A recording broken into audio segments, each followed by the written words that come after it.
Se ha repetido hasta la saciedad que lo primero que fallece en las guerras pues es la verdad. No es verdad, fallece la gente, pero la verdad también es importante que se oculte para evitar que la gente muere. Estamos en una guerra, dicen, contra el coronavirus y parece que algunos tienen su guerra particular y los bulos, las manipulaciones, las fake news se han convertido en parte de ese paisaje dentro de la propia batalla. El Centro de Investigaciones Sociológicas acaba de hacer una pregunta con mucha controversia. Ha dicho: ¿cree usted que en estos momentos habría que prohibir la difusión de bulos e informaciones engañosas y poco fundamentadas por las redes y los medios de comunicación social, remitiendo toda la información sobre la pandemia a fuentes oficiales? ¿O cree que hay que mantener libertad total para la difusión de noticias e informaciones? La pregunta, complicada de entender, ha generado una respuesta muy sencilla de entender.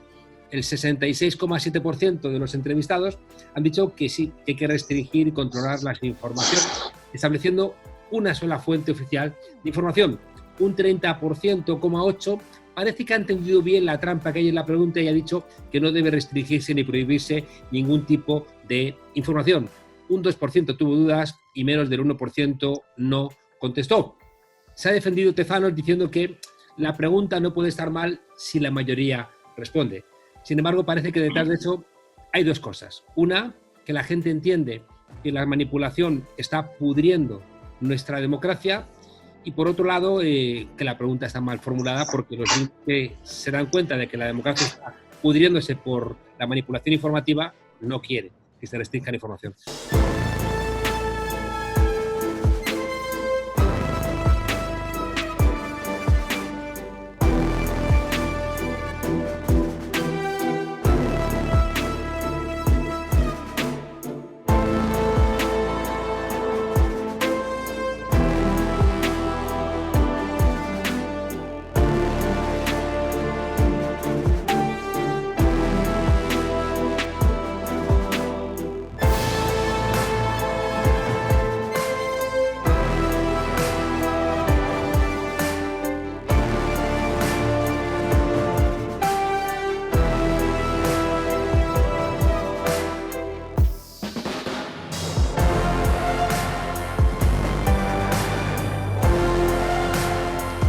Para hablar de este tema tan sensacional que afecta a nuestra democracia, qué mejor que hablar con tres periodistas de referencia. Juan Tortosa, desde Almería, un saludo fuerte. Hola, ¿qué tal? ¿Cómo estamos? Daniel Bernabé, desde Madrid, un saludo también igualmente caluroso. ¿Qué tal? ¿Cómo estáis? Y Olga Rodríguez, también, ¿no? En Madrid, un enorme abrazo. ¿Qué tal? Un placer. Gracias a los tres os habéis destacado, bueno, pues por hacer un periodismo serio, por no haber tenido miedo al poder, pero tampoco haber cedido, ¿no?, a las presiones de las corporaciones. Vamos a empezar preguntándoos qué os parece esta pregunta del CIS y la respuesta que recoge. Empezamos por ti, Juan. La pregunta, para empezar, es muy larga, muy enrevesada y muy ambigua. Y sobre todo, difícil de entender que se sienta la necesidad de plantear las cosas así desde un instituto de opinión, por lo menos desde mi punto de vista, y enfocándolo solo como profesional de la información. O sea, no se puede someter a consideración si le quitamos libertades a la gente o no. Otra cosa es que no nos guste cómo funciona en estos momentos el mundo del periodismo en nuestro país. Otra cosa es que estemos hasta las narices de bulos, otra de bilis, de mala leche por todas las esquinas. Eso es verdad. Pero yo creo que lo que tenemos pendiente en este país es una revisión de cómo funcionan los medios de comunicación, de quiénes son sus dueños, de en qué condiciones de precariedad los trabajadores se encuentran con la necesidad de, por miedo a perder el puesto de trabajo, hacer servilismo, seguidismo y propaganda en vez de periodismo. Yo creo que eso es lo que tiene que ponerse encima de la mesa, sobre todo. Gracias, Juan. Olga. Sí, coincido con Juan. Creo que es una pregunta que no es pertinente en ese contexto y dentro del CIS.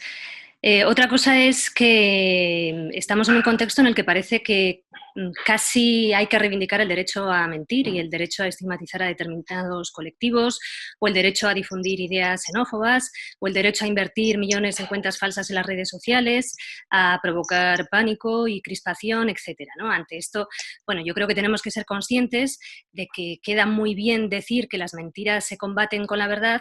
El problema es que estamos en un momento en el que los impulsores de mentiras están invirtiendo millones en difundirlas, cuentan con altavoces en todos los medios de comunicación y en redes, mientras la verdad, pues en demasiados sitios no tiene ningún valor. Daniel Bernabé, gracias, Olga. Pues mira, creo que fue ayer Eduardo Madina quien venía a decir algo así como que la pregunta se podía haber formulado de una manera ligeramente diferente, pero que cambiaría por completo su intención. Algo así como, ¿usted cree que debe tener acceso a una información verídica, democrática y tal, ¿no? En fin, que es al final de lo que estamos hablando. Es una falsa dicotomía el plantear esto como una cuestión de libertad de expresión. ¿Qué es esto? La campaña coordinada de mentiras, bulos y memes y este tipo de cuestiones que se ha lanzado desde ámbitos de la ultraderecha para desestabilizar al gobierno en un momento de una crisis inédita hasta el momento. Esto no es una cuestión de libertad de expresión, es una cuestión de cómo utilizar las comunicaciones para plantear pues una guerra comunicativa y sembrar el terror y sembrar el pavor en la gente. Entonces, bueno, habría que, yo creo, enfocarlo por ahí, porque al final no es verdad que no haya libertad de expresión, de hecho lo estamos viendo, todo el mundo está diciendo lo que le da la gana y sobre todo el que tiene medios para decirlo. Pues entonces no es la cuestión efectivamente esa. Claro, la pregunta sigue abierta, porque es verdad que un carnicero no puede vender carne podrida, ni un pescadero pescado podrido. En cambio, conocemos muchos periodistas que están vendiendo información podrida, ¿no? Uno de los asuntos más controvertidos en estos días es que el diario El Mundo se hace eco de un bulo respecto de WhatsApp generado por un periodista del diario El Mundo, por Javier Negre, ¿no? Que ya ha tenido sus problemas también con la deontología profesional. Claro, la pregunta siempre es ¿quién le pone el cascabel al gato? Es decir, ¿se puede conseguir que no utilicen gente con capitales su dinero y su capacidad de influencia para tergiversar la realidad sin perder libertad de expresión? ¿O es un riesgo que hay que pagar para que la libertad de expresión no se debilite? Lo que yo creo es que hay que empezar a contrapesar eso. Es decir, no puede ser que el panorama esté absolutamente cubierto por planteamientos prácticamente a favor de la desestabilización. Es decir, no hay medios en los kioscos que no nos escandalicen sus portadas todos los días, aunque cada vez, ahora sobre todo, vayamos menos a los kioscos. Hoy, por ejemplo, la portada del ABC es infecta, ayer la del Mundo fue infecta. Generalmente los medios de comunicación que apoyan, digamos, los postulados de la ultraderecha tienen muchísimo más predicamento que los contrarios. Yo creo que se trata de contrastar. No puede ser, por ejemplo, que las televisiones públicas funcionen en manos de los gobiernos autonómicos o el gobierno estatal y sean como un kit que va ahí en el equipaje de quien gana las elecciones. No puede ser que las empresas, que toda la televisión privada esté en manos de dos empresas como A3Media y Mediaset.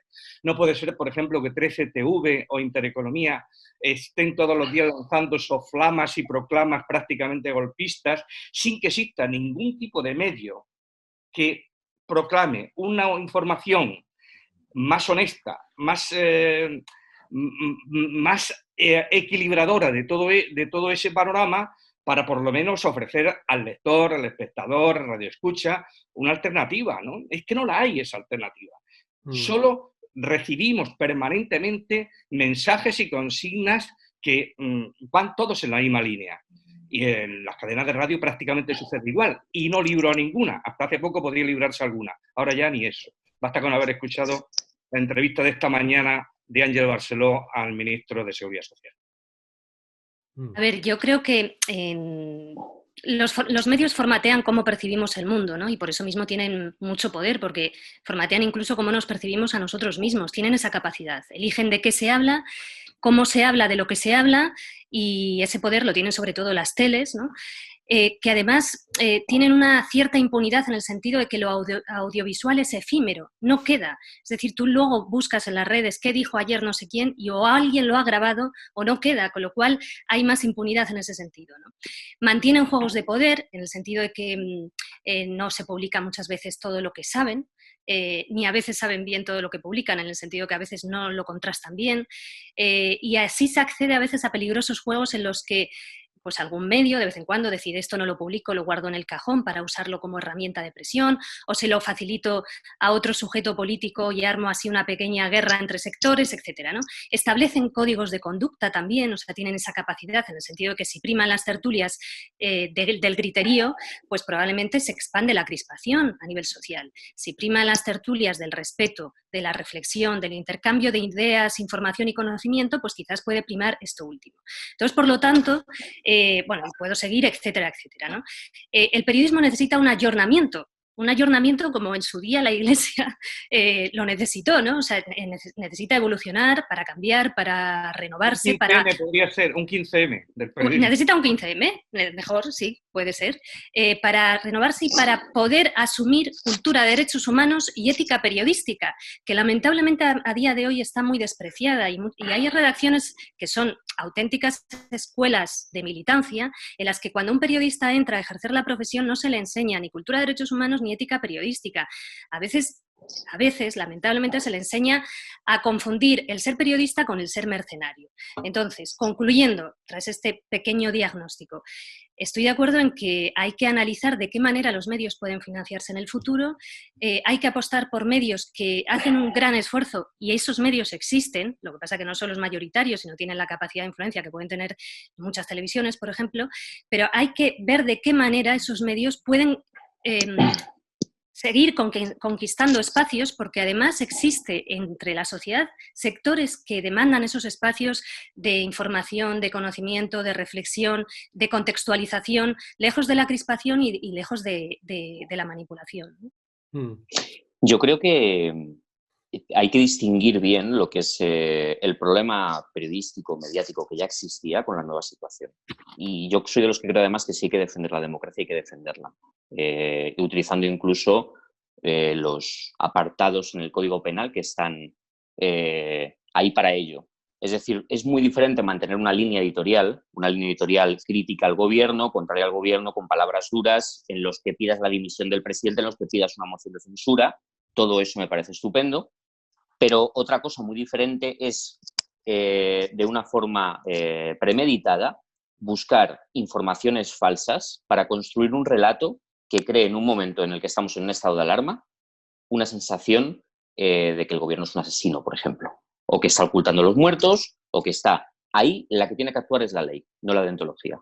Y yo, desde mi punto de vista, creo que por lo de siempre, por el miedo a no aparecer como los censores de la libertad de expresión, hasta ahora que se planteó por parte del Grupo Unidas Podemos a la Fiscalía una denuncia y se va a empezar a investigar, el gobierno ha tenido pues una actitud un tanto blanda hacia ello. Yo creo que, y estoy de acuerdo con lo que decís vosotros dos, creo que es necesario un replanteamiento y creo que es necesario sobre todo dinero para que tanto medios existentes que puedan llegar más... Han dado las televisiones estos días, ¿no? Eso es la eterna cuestión de cuando Zapatero les ofreció una televisión a los sindicatos, una licencia de televisión, ¿no? Qué diferente sería España si hubiera una televisión que no fuera las que hay ahora mismo, ¿no? Una televisión algo más a la izquierda.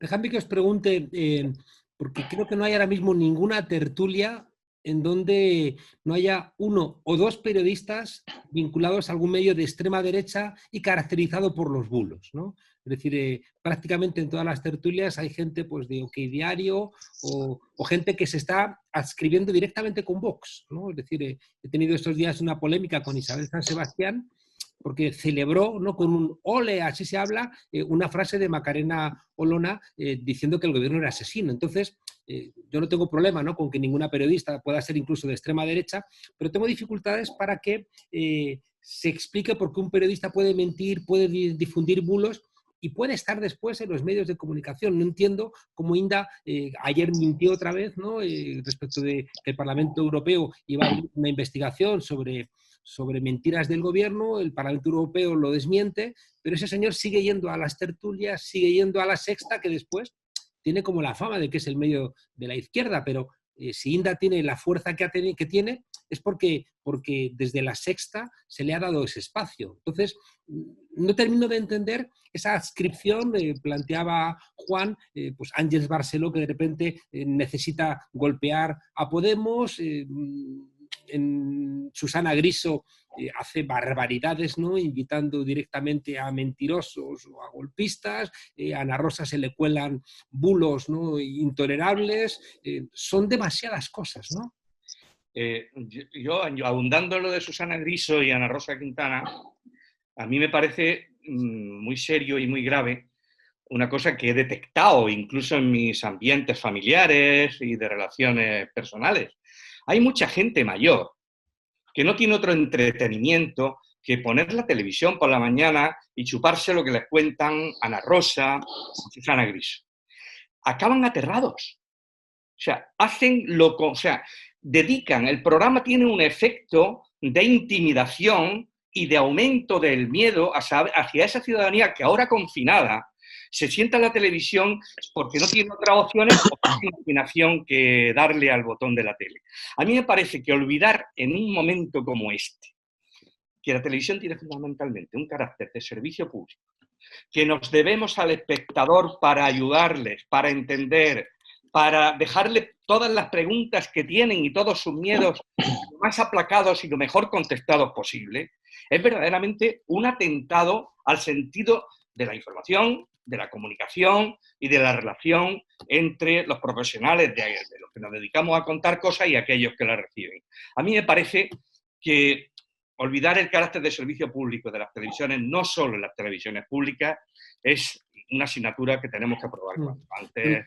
Dejadme que os insista, en los medios de comunicación parece que la lectura correcta de la libertad de expresión es invitar uno que diga lo contrario de lo que dice otro, ¿no? Cuando, claro, ese que dice lo contrario es que miente directamente. Entonces parece que la pluralidad es darle derecho a mentir a gente de la extrema derecha y eso me escapa. Es que yo creo que aquí hay una voluntad de infantilizar a la sociedad, ¿no? Mezclando dos cosas que no tienen nada que ver. Una cosa es la libertad de expresión y otra cosa es cuando tú disfrazas de información y de periodismo otras cuestiones, ¿no? Y los formatos televisivos en este sentido son muy tramposos, porque tenemos a una serie de contertulios diciendo, uno dice negro y otro dice blanco, y tenemos en medio a un presentador que es la autoritas que se supone que está ahí para que si alguien dice una auténtica barbaridad y una falsedad, lo corrija, pero sin embargo no lo hacen. Entonces, claro, esto es el juego de la equidistancia, ¿no? Tenemos que tener tantas personas como opiniones hay. Y en realidad, ya tirando de la cuerda, podemos pensar que es que hay tantas verdades como personas, lo cual no es así, evidentemente, ¿no? Entonces, esto es un posmodernismo muy peligroso. Yo estoy de acuerdo en que hay que concebir la información como un servicio público siempre, porque lo es. ¿Y por qué lo es? Porque es un pilar básico de las sociedades libres y democráticas, porque una sociedad mal informada es fácilmente manipulable y, sin embargo, ni la televisión pública es concebida demasiado a menudo como servicio público, ni otros medios de comunicación que lo que manejan siempre entre manos es la información, no es una mera mercancía y, por lo tanto, tienen que manejarla concibiéndola como un servicio público, porque es un derecho. Llevamos viendo mucho tiempo, antes de este contexto actual en el que estamos, una normalización de los discursos de extrema derecha en los platós de la televisión y en las tertulias de la radio y en los medios de comunicación en general. Y en los informativos incluso, si me permites, Olga, que es lo peor. También en los informativos, claro, son enfoques peligrosísimos. Yo recuerdo hace 5 años, los primeros atentados de París, cómo en un plató en máxima audiencia se estaba diciendo que es que la población árabe tiene la incapacidad de integrarse en Europa porque lo llevan en el ADN. Y no pasó absolutamente nada ahí, ¿no? Y este señor, que era Inda, quien lo decía, bueno, pues continuó estando en el plató todos los días, como estabais diciendo antes. O sea, que ya no es... O sea, que, no es que no estamos hablando de que es que alguien no puede pensar de una determinada manera. No, es que Inda es una persona que es presentada como un periodista que difunde información cuando está difundiendo ideas xenófobas como esta que estoy mencionando, o que se conecta con él a diario, estando él en la redacción de su medio de comunicación, legitimando, por tanto, ese tipo de periodismo que hace su medio de comunicación como si fuera un periodismo idílico del que todos tenemos que estar pendientes y del que todos tenemos que aprender. Bueno, ahí lo dejo de momento, luego continúo. Yo creo que hay un problema también de modelo de negocio. Es decir, la extrema derecha y lo digital se han llevado bien desde hace, pues por lo menos una década y pico. Ha sido su primera capacidad, fue una de las formas en las que empezaron a integrarse en el discurso social, y luego, evidentemente, a través de la TDT Party, ¿no? A principios, a mitad de la anterior década, del 2005, por ahí, que es cuando nacieron todas las televisiones. Claro, hay un problema porque hay un momento en el que los discursos de extrema derecha se empiezan a comprobar como una forma de ganar audiencia. Y los medios de comunicación tienen, aparte de su línea editorial, por llamarlo de alguna forma, una necesidad constante de crear negocio, y el negocio es audiencia. Parece que todos estos periodistas son los que llevan, se produce un juego extraño entre espectadores en redes sociales, además, y este tipo de mensajes en los que ellos los lanzan y permanentemente hay una respuesta y una contrarrespuesta y una polémica, y ese es uno de los problemas también. El hecho de que antes un medio de comunicación era pues un ente, digamos, bastante homogéneo, en el que tú comprabas un periódico, ese periódico venía en diferentes firmas, periodistas y tal, sabías un poco de qué iba el periódico, y ahora, sin embargo, en redes esos artículos constantemente tienen que competir entre ellos. Las figuras se sustantivan como productos propios, y al final, ¿qué es lo que ocurre? Que han conseguido tener una capacidad de influencia en la sociedad, en la afín y en la contraria, mucho más grande de lo que lo hubieran tenido antes de este modelo digital. Y luego, por otro lado, aparte de esta cuestión economicista, está la cuestión ideológica de la propiedad de los medios, ¿no? Es decir, el hecho de que se lleve a Inda o se lleve a periodistas de derechas o de ultraderecha, que ya no es solamente que expongan ideas que son contrarias a los derechos humanos en bastantes ocasiones, sino que su modus operandi habitual es la mentira. Y viven de ello, y está comprobado. Sin embargo, al revés no ocurre. Es decir, en los medios de comunicación grandes, en las televisiones, en grandes radios, en grandes periódicos, ¿cuántas firmas hay que te lleves las manos a la cabeza diciendo, uy, este tipo ha desbarrado por la izquierda, ¿no? Eso no ocurre. Con lo cual, estamos asumiendo que evidentemente hay un sesgo ideológico en la propiedad de esos medios, que es al final la que de una u otra manera, aparte de los directores de los programas, acepta que esto vaya adelante o no. ¿Qué comentabas, Juan? No, que se me ocurren algunas firmas en los periódicos también grandes de tirada que escandalizan a diario, ¿no? O sea que... Bueno. Sí, decía en el ámbito de la extrema izquierda. Es decir, ¿cuánta gente de extrema izquierda está en la televisión? Sí, o cuánta gente a lo largo del día sale en una tertulia de máxima audiencia lanzando mensajes que dijéramos que hubieran sido una desbarrada por la izquierda. Eso no ocurre. Sí. Yo nunca, yo no tengo recuerdo de ello, al menos. No, claro. No, se me ocurre, retomando un poco tu reflexión sobre la digitalización y la ultraderecha, que también fueron ellos los primeros en organizarse ya para tumbar gobiernos de izquierdas hace casi 20 años. No debemos olvidar lo que supuso aquí en este país la constitución del llamado Sindicato del Crimen en el verano del 93 en Marbella, promovido por Pedro J., por Martín Ferrán, por Balbín, por José Luis Gutiérrez, por Martín Prieto, por Cela, por Gala, no sé si nos acordamos, que el objetivo era, estábamos ya en el año 93 y no había manera de echar a Felipe y había que echarlo como fuera, había que echar al gobierno de izquierdas como fuera. Esa gente y sus discípulos aventajados son los que en estos momentos colonizan la mayor parte de los digitales, todavía a estas alturas. Son gente, además, salvo los que ya han fallecido, claro, que así como en la política se ha hecho una especie, a partir de lo que hablábamos antes del 15M, se ha hecho una renovación, no en todos los casos para bien, pero por lo menos las caras son distintas, la gente que todos los días aparece moviendo hilos es distinta. En el periodismo están los mismos de hace 40 años. Mm. Se ha hecho todavía el cambio. Es decir, los que hay que destacan, que no estaban hace 40 años, son discípulos aventajados de aquellos que tenían falta de prejuicios. Hay un cambio en eso ahora, ¿eh? El método de Pedro J, por ejemplo, Inda ha crecido a los pechos de Pedro J. Es decir, yo no sé si existiría un Inda, o existiría una Cristina Seguí, o existiría un Negre, si no hubiera existido Pedro J. Es que son muchos. Pero ha habido un cambio ahora, y hay que tenerlo en cuenta con la irrupción de Vox. La irrupción de Vox ha hecho, digamos, de un contrapeso, de un nuevo centro de gravedad, y la aparición de multitud de digitales, ya directamente panfletos ultras, y la aparición de figuras que ni siquiera ya están en el ámbito del periodismo o la comunicación, sino que están en el ámbito de la agitación descarada en redes sociales, pero que también son invitados a sus medios. Claro. Eso está creando, según tengo entendido, una incomodidad cada vez mayor en los periodistas clásicos de derechas. ¿Por qué? Porque están viendo que su espacio está desapareciendo. Ahora mismo las firmas de referencia de la derecha tienen que competir con, pues eso, chavales subvencionados que se dedican a la agitación en redes. Algunos le ponen bastante afición, ¿eh? Y la balanza está descompensándose y eso está creando una incomodidad, incluso en algunos grandes medios. En el propio periódico El Mundo, vamos, yo he hablado con gente que trabaja dentro que están... Mundo, perdóname que te diga, amigo, yo creo que ya el gran medio tiene poco. Bueno, yo te hablo a nivel económico, al menos el periódico El Mundo es un periódico de referencia, lo lleva siendo desde hace bastante tiempo en España. Hay gente de dentro importante que cuando le preguntas qué tal están, te responde que El Mundo, desde que está Bustos, se ha transformado en la hoja parroquial de Vox.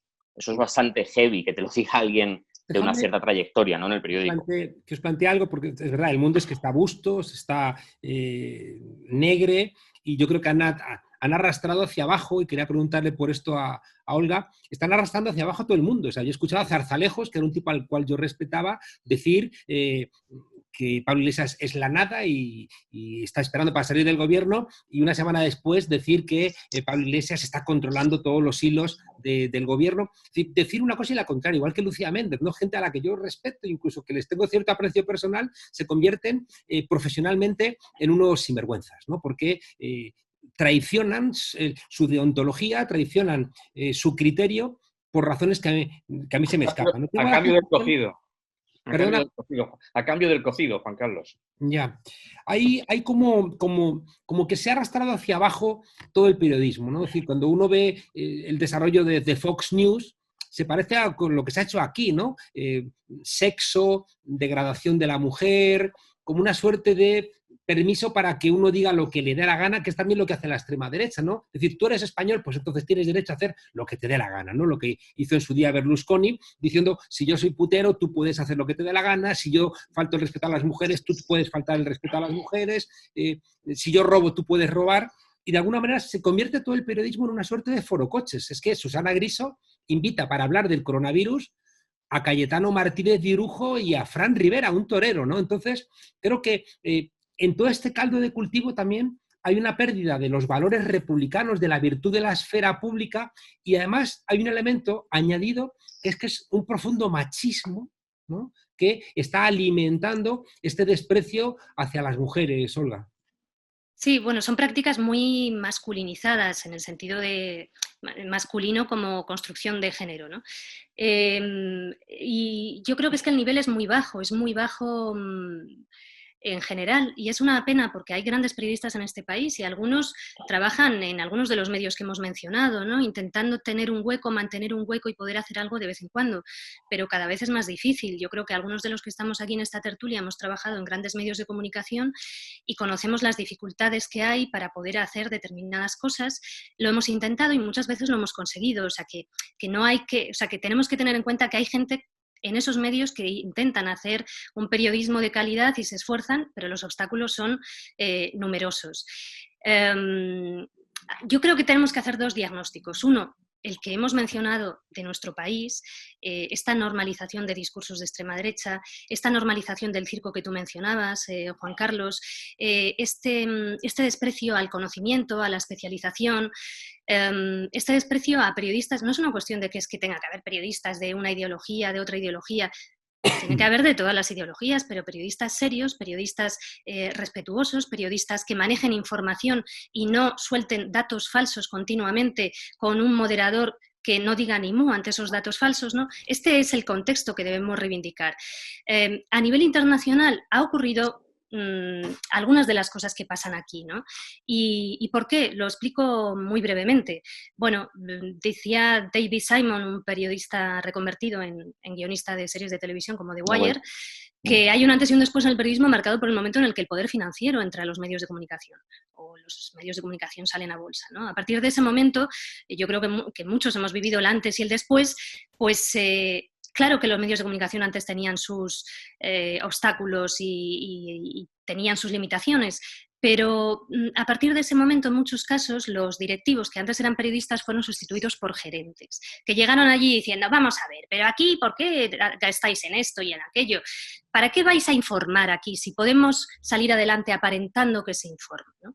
Yo, por ejemplo, como especializada en información internacional, lo sufrí, como muchos otros, en el sentido de que si antes había redes de corresponsales, y esto ha pasado a nivel global en mayor o menor medida, redes de corresponsales en todas partes del mundo, bueno, pues se decidió que eso era muy caro y que para qué íbamos a tener ojos y testigos directos de las cosas que ocurrían en el mundo, ¿no? Si se podían contar desde aquí a través de dos grandes agencias de noticias internacionales que pueden hacer mejor o peor su trabajo, pero que evidentemente si limitamos la mirada del mundo hacia el mundo solo a través de ellas, pues tenemos algo un poco orwelliano, que es mirar el mundo a través tan solo de dos grandes ojos. ¿Y eso a qué nos llevó? Esos recortes que vinieron además acompañados de ERES, despidos masivos, se despidió sobre todo a la gente con más experiencia, con más criterio crítico, etcétera, para que fuera sustituida por gente contratada de una forma mucho más precaria, cobrando 3 veces menos y con muchísima menos experiencia y por lo tanto más maleable, ¿no? Bueno, pues eso que supuso que tuviéramos que quedarnos de repente en las redacciones sin poder salir porque había que hacer información como churros, concebida como mera mercancía y no podíamos ni salir a la calle. Y cuando tú tienes a un periodista 12 horas encerrado entre 4 paredes, no puede ver la realidad.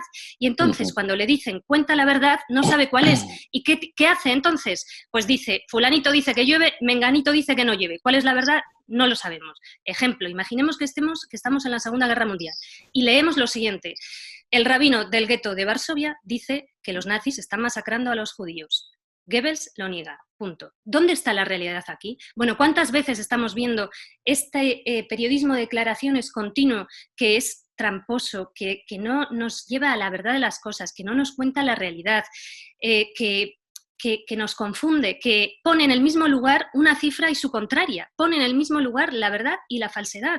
Por favor, o sea, yo creo que esto, la única solución es formación de periodistas y ridiculización y estigmatización de lo que no es periodismo. Llamarlo por su nombre es otra cosa, no es periodismo.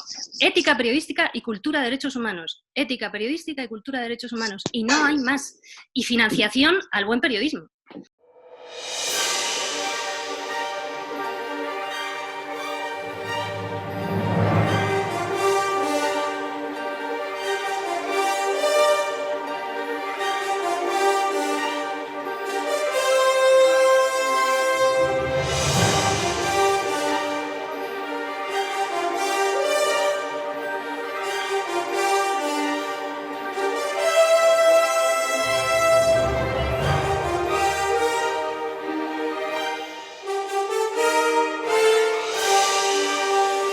¿En qué cree que estamos mintiendo, manipulando?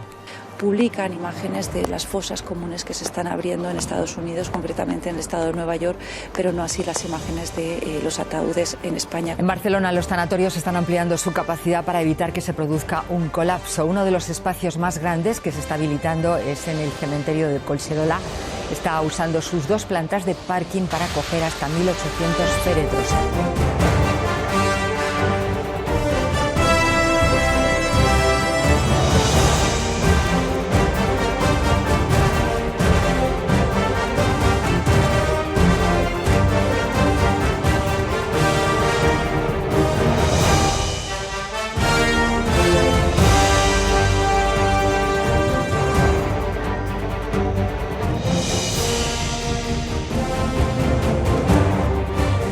Señor Sánchez, Y señor Iglesias, paguen las nóminas de todos los españoles y váyanse.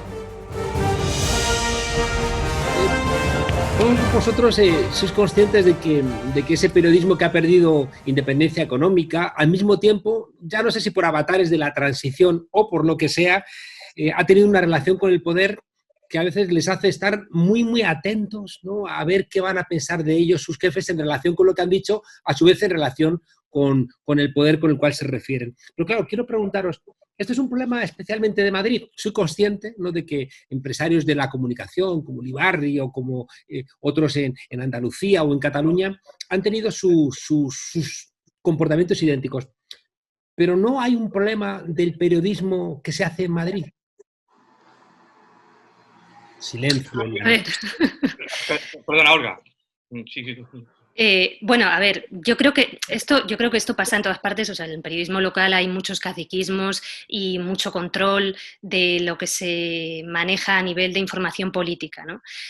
Lo que pasa es que en Madrid, bueno, la Villa y Corte tiene sus características. Evidentemente en Madrid se gestan muchas cosas y por lo tanto en Madrid se concentra la buena parte de la información política. Yo creo que hay un mal que padece cierto periodismo, que está demasiado dentro de la burbuja del poder de la Villa y Corte. Entonces, ahí es como un bucle y hay una retroalimentación e incluso diría yo que hay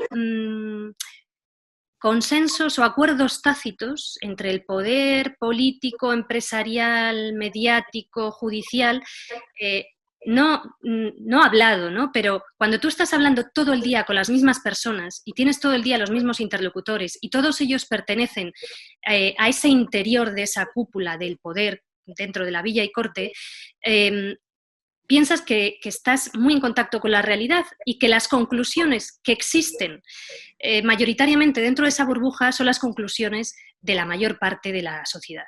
Y muchas veces no es así. Entonces yo creo que el periodismo tiene que salir a la calle y tiene que buscar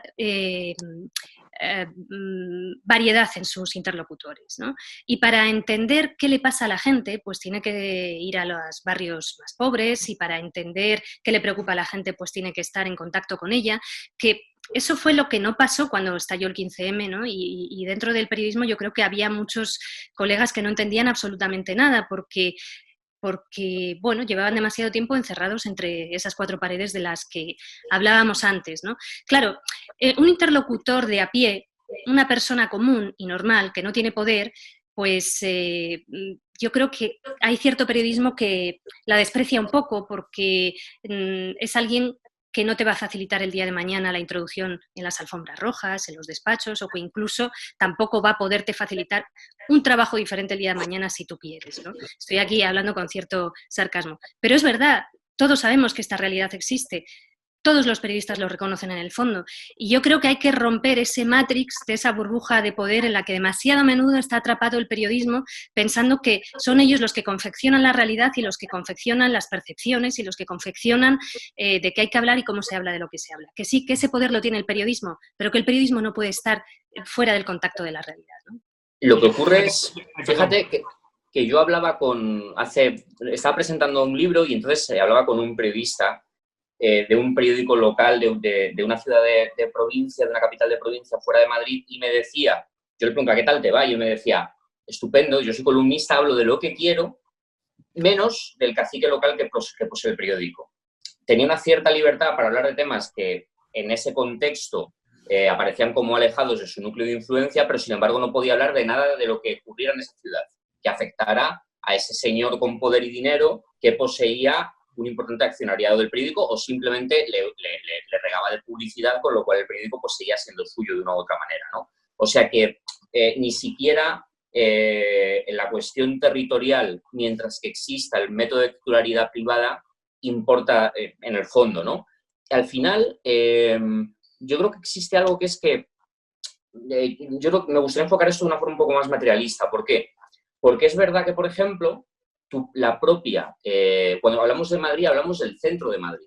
Y hablamos del centro de Madrid porque es donde se reúne el poder institucional, político y económico que al periodista le vale, como bien decía Olga, para pisar despacho, para pisar alfombra roja, pero es que ese pisar despacho sí te otorga una serie de capacidades para construir tus informaciones que si no lo haces no las tienes. Entonces se produce un cierto desplazamiento de tu actividad éticamente o periodísticamente hacia una actividad más de una relación pública, a ver qué es lo que yo puedo conseguir de este, del otro, y cómo conseguirlo además fuera de los horarios de trabajo en otros ámbitos, ¿no? Eso ocurre. ¿Por qué ocurre todo esto y por qué ocurre, o por qué siempre ha ocurrido, mejor dicho, pero ahora ocurre de una forma más patente? Porque yo creo que las profesiones comunicativas se están uberizando a pasos agigantados. Cada vez menos gente trabaja para un medio con un contrato. Cada vez menos gente tiene una estabilidad y una seguridad. Cada vez más trabajamos, ya ni siquiera en ese eufemismo anglosajón del freelance, sino trabajamos donde y cómo podemos y no sabemos si la semana que viene vamos a poder seguir trabajando ahí. Nuestros contratos, entre comillas, que no los tenemos, se renuevan semana a semana. No se tiene ninguna seguridad nunca para ello, ¿no? ¿Eso qué es lo que hace? Que, como bien estábamos hablando antes, incluso se produce una competencia permanente y eso se ha visto claramente en pues, la vulgarización, la infantilización de las informaciones y cómo, esto a mí se ve en la derecha, muchos periodistas van a la baja porque tienen que competir con el nuevo agitador que ha llegado a la ciudad. Y el nuevo agitador, además, como carece de cualquier escrúpulo, dice todo el rato barbaridades y las barbaridades, por desgracia, venden. Y al vender se sitúa de una forma más rápida que el periodista que hace su trabajo bien. Un buen reportaje, una buena información, incluso una buena columna de opinión, requiere su tiempo, requiere su pensamiento, sus contactos, su trabajo, y sin embargo, mentir y agitar es gratis, es ponerte con un teclado y decir barbaridades. Y claro, eso descompensa mucho en un contexto de uberización la propia profesión en sí. Eso es reflexión, tenemos que atacar las causas laborales del problema. Me parece a mí que la carne del periodista está cada día más barata, como bien dices, la precarización en el oficio lo lleva asesinando y lo lleva devaluando desde hace mucho tiempo, y a mí me parece que, bueno, que en fin, que perdemos sobre todo la perspectiva cuando pensamos que por el hecho de estar relacionándonos con quienes protagonizan, quienes llevan, quienes detentan el poder o quienes son objeto de una información, nos confundimos porque nos creemos que somos como ellos. Hay mucha propensión a la amistad entre el periodista y el político, entre el periodista y el futbolista, entre el periodista y el famoso del cine, que yo creo que perjudica el ejercicio realmente bueno del periodismo. Yo creo que es también otra parte, que sea una especie de revolución que tenemos pendiente, pero que, claro, y que luego deriva pues, en casos como el de, y voy a poner nombres, el de Pablo Montesinos, que claro, que de ser compañero y amiguete de Pablo, del que luego llega a ser secretario general del Partido Popular, pues se convierte en el portavoz de ese partido, ¿no? Es decir, ese tipo de casos no pueden ser. Esa perfecta, esa permanente combinación, fusión entre el periodismo y el ejercicio de la política, o cualquier otra actividad que sea noticiable, me parece perniciosa y me parece que prostituye el ejercicio de nuestro oficio muchísimo. Bueno, nos tenemos que ir. Sí que es verdad que yo noto una uberización, ¿no?, del periodismo con una pérdida de la posibilidad de ser profesional, porque es que no tienes remuneración, ¿no? Y te van pagando la pieza y sabes ya qué tipo de pieza te van a contratar y cuál no. De manera que al final estás haciendo lo peor que le puede ocurrir a un periodista, que es la autocensura. Y al mismo tiempo, como decíamos antes, al lado de esta uberización tengo la sensación que hay una forocochización, ¿no? Es decir, que parece que esa lógica de forocoches, donde puedes publicar los datos de la víctima de la manada, después lo replican periodistas como la Cristina Seguí, ¿no?, en OK Diario. Y al final creo que hay una tendencia, ya digo, que es muy de la propia extrema derecha, es permitirte a perder todo tipo de compostura, ¿no? Se pierden todos los límites. Es de alguna manera la dinamitación de la regla que dice que respeta a los demás, ¿no?, y que tu libertad termina donde empieza la libertad de los demás, y que en nombre, ¿no?, de que tú eres español se articula una suerte, ya digo, de derecho a masacrar a los demás. Algún día me explicaréis, vosotros que sois periodistas, qué hace la COPE, ¿no?, que hace 13TV, por cierto, cuando la gente ponga la X en la iglesia, que sepa que le paga más a 13TV o que a Cáritas, ¿no?, o que se gaste una parte del dinero a pagar a Carlos Herrera. y que no va después a las tareas que la gente cree que está marcando. Y que hace 13TV, ya digo, sembrando odio, que hace la COPE sembrando odio, es algo que se me escapa. Nos vamos, os pido en un minuto a los tres para conclusión. ¿Qué se puede hacer? Es decir, ¿qué herramientas podemos otorgar y qué herramientas tiene la ciudadanía para no dejarse perder, ¿no?, en este impulso que nos empuja a todos hacia abajo, ya digo, hacia el fango? Y al final, si peleamos en el fango, los acostumbrados a vivir entre el estiércol, pues nos derrotan. Empezamos contigo, Juan. Como en casi todo en la vida, lo que hace falta para empezar es dinero. Y una vez que exista posibilidad de abrirse paso, hacerlo a codazos si es necesario, para en esta selva donde la impunidad, la falta de pudor y la desinformación y los totales sin contestación se aparecen a haberse impuesto, que consigamos por lo menos abrir un camino que contrarreste, que contrapese. Si no hay contrapeso a toda esta inflación de medios que apoyan los postulados ultraderechistas, es decir, el progreso será mucho más complicado. Daniel. Yo apuntaría dos cuestiones. Una, derechos laborales, es decir, hay que intervenir la economía del periodismo para que la gente que trabaja en los medios de comunicación no dependa de competir permanentemente, de sacar piezas en base a la audiencia y además de dejarse ver constantemente llegando a puntos absurdos. Y por otro lado, una democratización de clase de acceso al periodismo. Es decir, el periodismo, lo comunicativo, es una profesión muy de clase media, incluso de clase media alta en algunas ocasiones. No puede ser que solamente se puedan acceder a algunos medios pagando máster carísimos, y eso se acaba notando. Cuando tú llegas y hablas con compañeros, te das cuenta que tampoco han vivido las mismas experiencias que tú. Hay mucha gente en periodismo que está trabajando que no sabe lo que es ir a una oficina del paro, o que no sabe qué es no poder pagar el alquiler a fin de mes, con edades relativamente jóvenes. Eso es raro. En un país donde hemos tenido millones de parados y millones de desahucios y millones de problemas sociales muy concretos, ¿cómo va a contar igual una persona, o cómo nos suelen narrar a la gente de clase trabajadora, la gente que nunca la ha sido? Pues evidentemente mal, o de una forma dickensiana, con bueno, pues una cierta alma caritativa, o bien es el desprecio, claramente. Gracias, Daniel. Olga, cerramos contigo. Sin duda financiación, y eso significa buscar modelos de financiación, como ya están buscando muchos medios de comunicación, pues a través de socios o amigos, etcétera, pero combinándolo también con otros apoyos. Y en este sentido, bueno, en este país que no existe la idea de mecenazgo, bueno, el Estado, al igual que apoya a un montón de industrias, que también apoya la industria de los medios de comunicación, que tenga tanto el Estado como las instituciones a nivel municipal, regional, etcétera, que sean conscientes de que una cosa son medios de comunicación que hacen periodismo y otra cosa son, bueno, entes que hacen no se sabe qué, como puede ser la difusión de las fake news y otra serie de cosas, ¿no?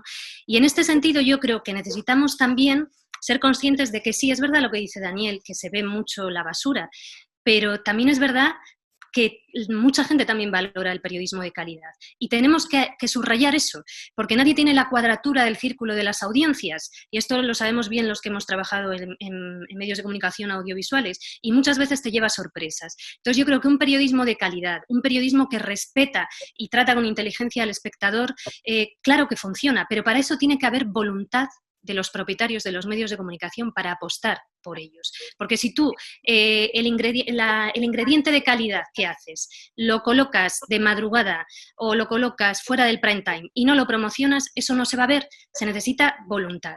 Voluntad para apostar por ese periodismo que es capaz de responder a algo que diferencia al periodismo de un juego de niños, que es el porqué.